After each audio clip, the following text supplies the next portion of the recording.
Hello and welcome aboard the Heritage Boatworks Podcast. This is episode number 8.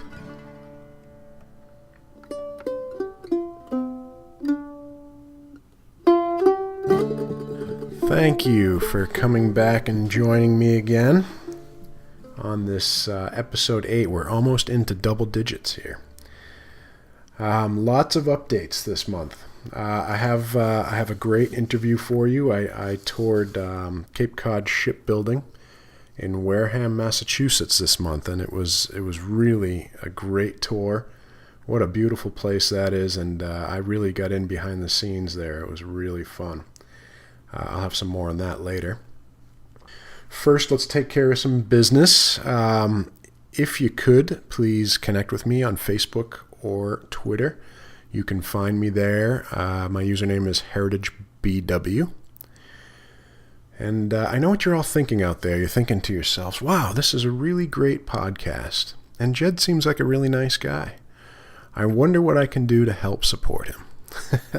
Well, my goal right now is just to reach as many people as I possibly can. I love doing this. I really enjoy it. Everybody I speak to that is subscribed or that listens to the podcast really enjoys it. So I really want to get the word out to as many people as possible. So you can help spread the word. If you're in a forum or something, you could link back to my site. Tell your friends, tell your family, tell your neighbors. You can also go on social media sites and post back to my site. Anything you can do to help support me and get people back to my site, I'd greatly appreciate it.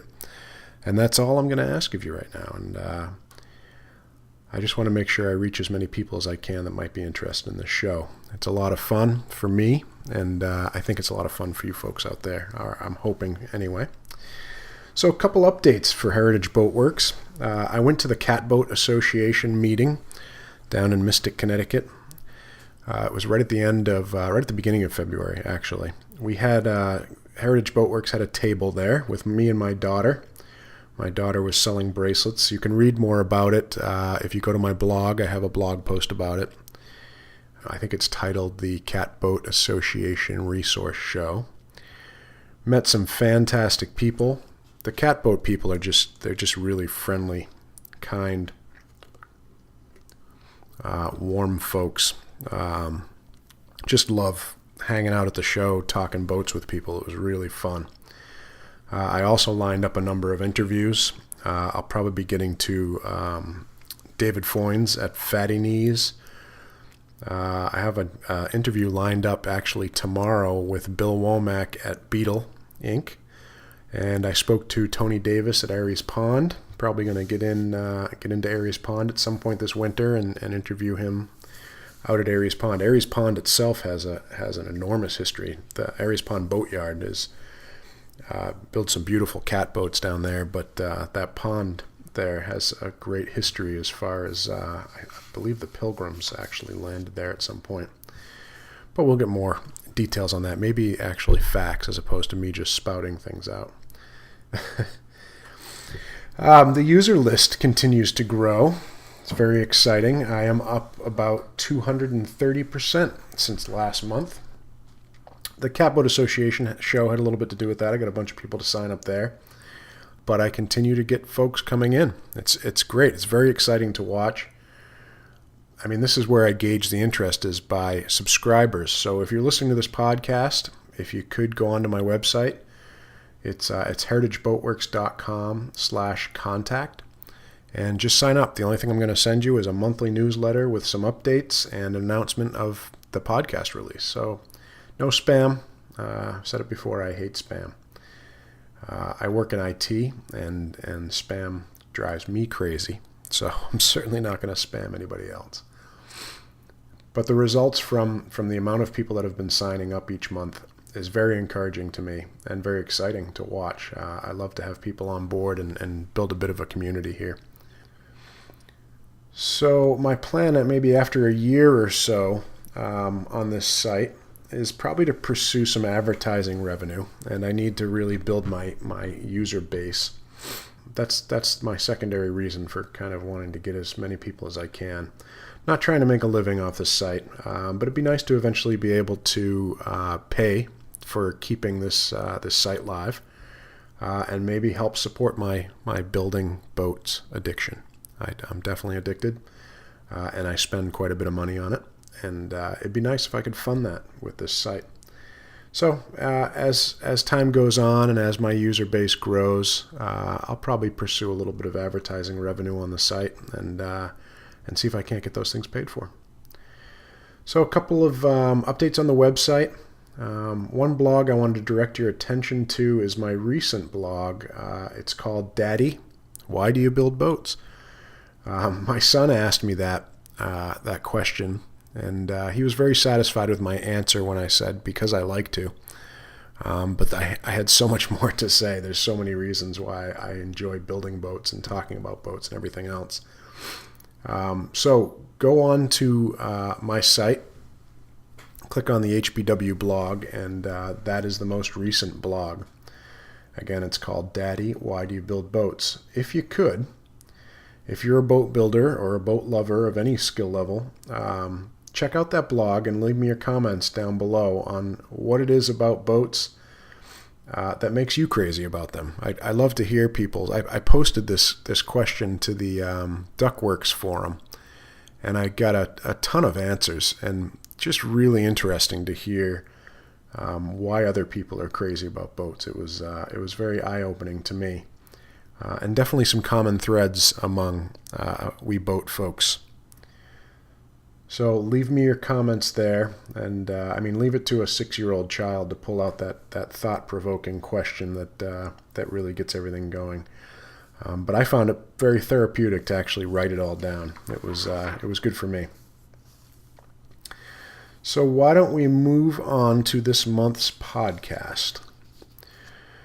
So Monday this week, I was told that I had to go down to Onset, Massachusetts for a meeting. So anytime I have to go down towards the Cape, my ears perk up and I say, oh, I can make an interview out of this. So I shot an email out to a company called Cape Cod Shipbuilding, but the email went out at about 5 o'clock on Monday, and I was supposed to head down there on Tuesday morning. So I decided I was just going to go and drop in, which I did. And I met a man named Michael Magny. He is the purchasing manager there. Wendy Goodwin is the president of Cape Cod Shipbuilding, and she wasn't available when I first got there. It was just Michael. And Michael was gracious enough to give me a tour of the grounds. And when I say grounds, the place is about 9 acres, and there's buildings everywhere. It's right on the water on Wareham River. And he toured me through every building and every interesting piece of the grounds. And as we were walking through, Michael gave me information on every step. I mean, his knowledge of the history and his passion for boat building in general was captivating. I mean, it was just amazing. I mean, Cape Cod Shipbuilding started as building wagon wheels for horse-drawn carriages. That's how far back this company goes. The invention of rubber put the wagon wheel business out of business, and the owners decided to build a skiff in their shop. And the old boat business story continued. A neighbor saw the boat, wanted it. They built them one. A couple more neighbors saw those boats. They built them, and they just grew the business. Since then, from those original owners, they eventually sold it to the Goodwin family, E.L. Goodwin. And Wendy Goodwin is now third-generation owner of Cape Cod Shipbuilding. And I was very excited to get to the interview at first, but as Mike was taking me around on the tour, he basically walked me through the company from those wagon wheel building days right up through World War II and to the present day. And he brought me behind the scenes of a lot of the places. I walked into some buildings that were just about to fall down and were scheduled to be taken down. It was really like stepping back in a time machine with the best tour guide I could have hoped for, walking me through the process. So Eventually our tour ended, sadly, because it was really a nice tour. I got a lot of pictures. Please, I don't know if you ever look at my webpage associated with the podcast, but in this case, I urge you to go to the website. It's heritageboatworks.com/podcast index. And this is the most recent show. Just click on that show, and you got to see the pictures. The pictures are the big part. There's a write-up there about the interview, but most importantly, go to the pictures. There's some really great stuff in there. Some things of Cape Cod shipbuilding, some parts of Cape Cod shipbuilding that you will never see, because it's all behind-the-scenes stuff. But that was probably the pictures are probably the highlight of this whole podcast. But the interview with Wendy was fantastic. Her passion for boats and for boating and for the craftsmanship that goes into boat building is very evident in the interview. So without further delay, I give you Wendy Goodwin. Okay, here we are in Wareham, Massachusetts. I am at Cape Cod Shipbuilding Company. I'm here with Michael Magny and Wendy Goodwin. Welcome to the podcast, guys. Thank you. Thank you. Mike gave me a tour of the yards here at Cape Cod Shipbuilding, and it is quite the amazing historical place. Really kind of a step back in time here. And Cape Cod Shipbuilding has been around for a long time, starting out by building horse-drawn carriages. So it's been quite a storied history. So Wendy is the president of Cape Cod Shipbuilding, and I wanted to talk to Wendy about some of her personal history. So why don't we start down that road? What was it like growing up in the Goodwin family? I know there's quite a history here at Cape Cod Shipbuilding. Well, I've been told that I went to my first boat show, which was in Newport when I was a week old. So I guess that's we don't need to spend a lot of time there, but okay, start there. But growing up Goodwin, you were introduced to boating and time around the water, and it's been a great way to sort of be introduced to it. Time learning how to first row and then sail and then race, and never being pushed into it, but. Definitely that love of sailing was introduced at a young age. Yeah. Now, where did you grow up? In Marion, Mass. Okay. Marion is beautiful. Beautiful boating territory. Absolutely. Now, did you just have a plethora of boats in the yard, or were you more kind of coming to the shop to pick them out, or how did that work? No. Testing out new boats? The home I grew up in was on the water, so Okay. every morning you look up and you find out what the tide is, and you decide whether it's a good day to go sailing or not. Right. By looking out the window. So the family had rowing dinghies and small skiffs, and later on one of the Cape Cod Shipbuilding bullseyes, which is 15 feet long. And then we graduated into racing shields. So like most of our customers, we keep our boats for a long period of time.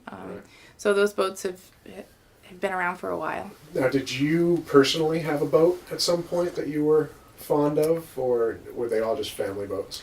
They're definitely all family boats, and I think technically they're owned by my mom. So, no, I personally don't own a boat, but have had the pleasure of using Mom's boats for my whole life. Right.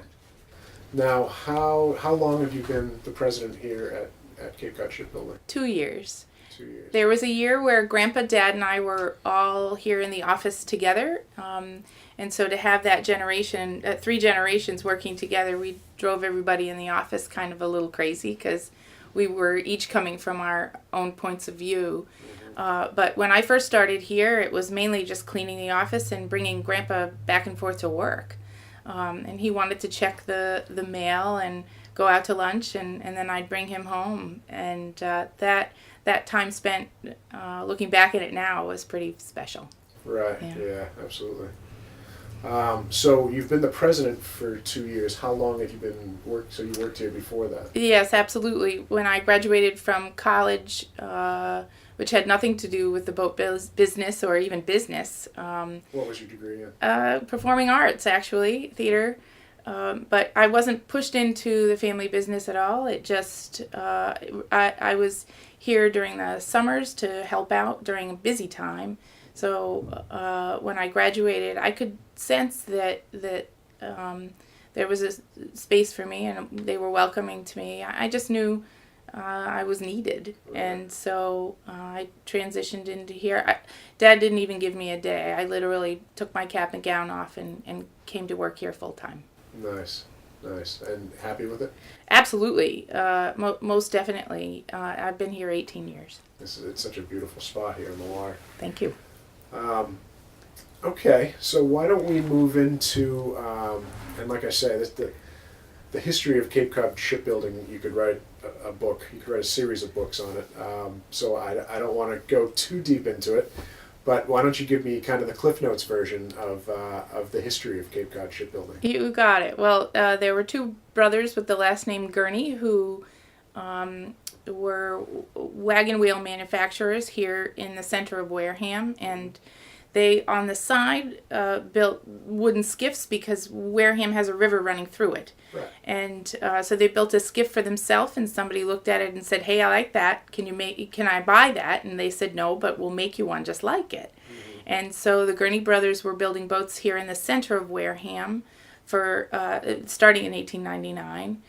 The wagon wheel industry went the way of the rubber tire, and so their main focus was on boats instead of wagons. And so once the Narrows Bridge was built, it cut off the Gurneys from the water, and so they moved their facility in 1920 from the center of town to our current place here, and we've been launching boats here ever since. My grandfather bought the company in the 1930s, and so it's been in the Goodwin family since then.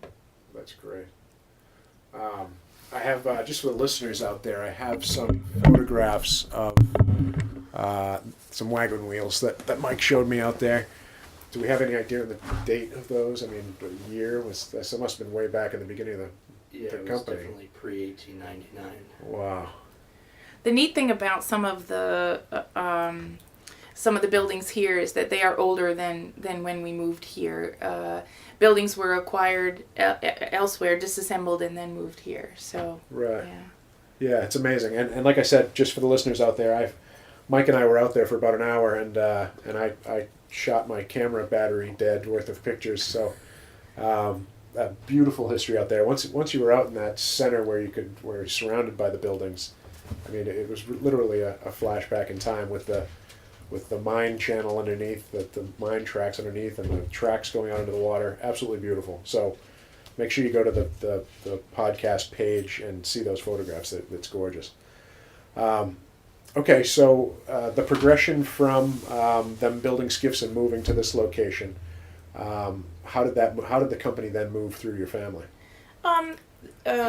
Grandpa, when he acquired the company, it only had one employee. He happened to be a Cape Cod dealer in New Jersey, and he recognized that things weren't going so well, and so he drove from New Jersey to Wareham to find out what was going on, and he realized that things were going downhill here. So he and my grandmother moved here to Wareham and brought the company from having one employee to over 100. Mm-hmm. They were building wooden tugboats for World War II. And that's where most of the buildings that you went in today were being used. Mm-hmm. We built 1.5 tugboats a week at that time, and then when the war ended, Grandpa knew he had to shift gears again and start doing something for people's enjoyment. And so he had learned that fiberglass boats were going to be the next big thing. Mm-hmm. So he began building fiberglass boats. Our shop here has the distinction of saying that we've built the first fiberglass boat with a keel installed on it. Okay. So you're in the oldest fiberglass manufacturing shop still in business today. Grandpa was doing glass boats in 1948, 49. Wow. I mean, fiberglass didn't go into kind of a production state until the late 50s, yeah, right? Yeah, that's amazing. Now, let's dive in a little more into World War II. Now, what kind of role... So we were building tugboats. Do you know any other things that Cape Cod Shipbuilding was doing for the war effort at that point? Well, the tugs that Grandpa secured the approval to build, he was asked to build larger boats and didn't accept those projects. He capped it off at 40 footers. He felt our facility couldn't handle the big stuff and wouldn't be able to progress after that. So 40 foot's a big boat. yeah. For the space, absolutely. Yeah. With 100 employees, they were just going hot and heavy at acquiring the lumber that they could in order to make the boats. I think if you look back in his records and in his letters that he wrote to folks, they mainly were having difficulty finding materials to get the work done. And you say it was a boat and a half a week? Yes. 40-foot boat and a half a week? Yes. Holy cow. That is some production right there. Yeah. Now, do you have images of that time? Was it kind of an assembly line or a production line of There boats? are, and there are some photos on our website as well. If you great. go to CapeCodShipbuilding.com, you can go through our history slideshow. Yep. And there are a few photos in there of the tugboats and the men who were building them. Oh, I got to see those. That's fantastic. I'll link to that as well on the show page. Okay, let's we can shift gears a little bit to let's talk about the boats now. I'm a huge Hirschoff fan. The 12.5 is one of my favorite boats. Now, you do a lot of as a company. You do a lot of repairs, a lot of storage. Mike, you were telling me about when somebody purchases a new boat, you offer packages with the boat as far as hauling, launching, maintenance, and everything else. Let's talk about that a little bit. Absolutely. Our company not only makes new boats, but we do repairs and restoration of older boats, and we also do winter storage. We store about 70 boats a year here, some inside storage, some out. Mm-hmm. And we have a special focus on our racers, the bullseyes, the shields, Cape Cod built One Designs. And we also do paint jobs. We have a couple of neat paint jobs going on right now. 2 bullseyes are getting painted, one that of a boat that was built in the 1950s and another that is a lot newer than that. So it's kind of a pleasure to keep these family boats going as the boats get older. But now, are those boats from here? Absolutely, yes. Yeah. And do you service boats that aren't from here? Or absolutely, okay. Yep. But we don't have to go through a learning curve with the boats that we built. We know how they were constructed. So. And you have a lot of the templates and everything else if you need to replace parts. Absolutely. The nice part about building One Design boats is there isn't a lot that can change with it, and we work closely with all our One Design class associations to make sure that whether you buy an older Cape Cod boat or a newer, they're still able to race on the race course. Right. Now, tell me about some of the packages you offer with your boats. Well, where 12.5s are concerned, specifically the mahogany on all that bright work needs to be sanded and varnished faithfully once a season. So we have some owners, if they sail close by to us, that'll just drop their boat off at our dock, and we do everything from soup to nuts, haul, power wash, sand and paint the bottom, sand and varnish the bright work, store the boat for the winter, and then launch and rig the boat in the spring.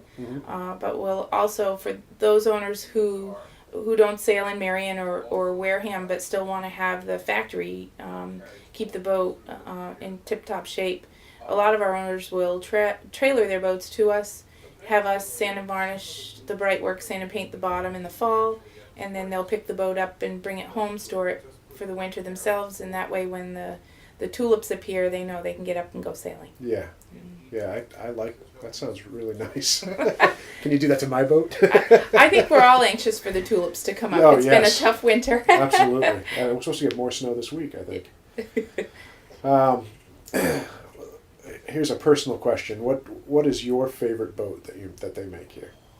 That's a really, I guess it depends on what day of the week it is. Yeah. I get an opportunity in the summer to race bullseyes and shields and some other boats as well. And so thankfully, I love to shift gears. So one day it's nice to go fast into shields and get soaking wet and work with a bunch of other guys in the cockpit to get the boat moving fast. And other days it's nice to just go out by yourself or with one other person and sit in a boat that has a self-tacking jib and enjoy going a little bit slower. And So relax. no, I'm not going to give you an answer there. I can't decide, but the fact that we're in an area here where there's an active yacht club that races more than one day a week, it gives people the opportunity to hop in different boats and enjoy. That's fantastic. That's fantastic. So give me the elevator conversation for Cape Cod Shipbuilding. So what's kind of the meat and potatoes boats that you offer for sale here? I know you guys can make just about anything, and you have. But what are the meat and potatoes boats that are offered at Cape Cod Shipbuilding? Well, right now we're displaying at the New England Boat Show in Boston, and the nice part about that show is that our booth has some affordable boats like the centerboard Day Sailor, which is about $14,000. So that's an entry-level boat. It gets you in, gets you sailing, lots of fun, not a heck of a lot of maintenance. But we also have a limited edition 12.5 on display. That boat's celebrating its 100th anniversary this year. So we have quite a big range of boats, regardless of your budget. And we're also displaying the Marlin Heritage, which is a 23-foot cruising boat, but set up so that you don't need a lot of people in order to run the boat. So we have a boat for everybody's budget, I guess. Right. All sizes. Yeah. And was the Day Sailor a recent acquisition as far as those plans go? The Day Sailor Class Association approached us probably about 12 years ago now. They are the owner of the design. It used to be built by a competitor to ours, the O'Day Company. Right. And they needed a builder, and so the molds moved here, and we've been happily building Day Sailors now. I don't know, we do maybe about 5 a year or so. Yeah. I saw a couple in the shop there. We have a fleet in process right now going to a sailing program in Michigan. And they're a great way to get families involved in sailing without a lot of headaches. Yeah, it's a very easy boat, very easy setup. That's right. That's great. I don't really have anything else. That just about wraps it up. Is there anything you'd like to say to any of the listeners out there? Maybe someone who's thinking about getting into boat building or getting into a boat or anything like that? We're so thrilled to have skilled craftsmen who are doing this very hard work, and it is sort of a lost art. You can't install cabinetry in a home and expect to be able to translate that to boats. Where a house has to be square and level, a boat has curves, and when you're done, it has to float. So, if anything, I would say I'm very privileged to work with the guys here who have the talent to be able to work with the fiberglass, the wood, the aluminum, the stainless, and turn raw materials into a beautiful piece of art. Mm-hmm.